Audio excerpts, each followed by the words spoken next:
Mike Seymour from fxguide.com for Wired. It's one thing to create something that is computer generated and looks completely photoreal. It's another when there is literally no reference for that because the character is completely invented. In Game of Thrones Season 3, Pixomondo in Germany were tasked with the problem of producing some realistic flying adolescent dragons. Now, the show has such high production values that the team set out to produce something that was not only cool, but physically plausible.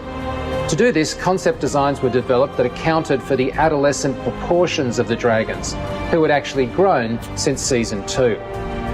The bigger challenge, though, was making them fly believably. Just how do teenage dragons fly? Clearly there doesn't exist a fire-breathing mammal or some kind of flying winged creature that the team could reference. So they had to set out to work out, for example, the lift-to-wing ratios with digital wind tunnel simulations. They also had to do water simulations and studied a variety of reference material.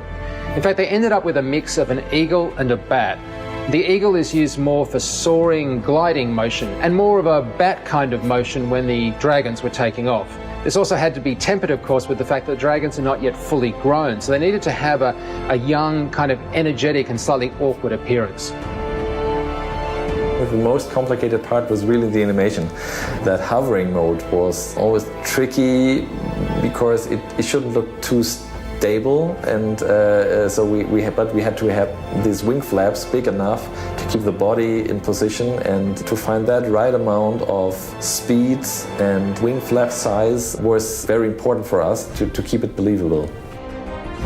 The final result is both a fan favourite and something that really sits very well with the immersive world of Game of Thrones. Of course, animation only partly solved the problem. To fully solve it, they had to get very accurate lighting and really interesting interaction between the actors and the digital characters. So I would say it is a very traditional approach. So they had a staffy on set, so 3 staffies for all the dragons. It was a great help for the actors to have a real puppet creature there standing in front of them to get an idea of how it will look at the end.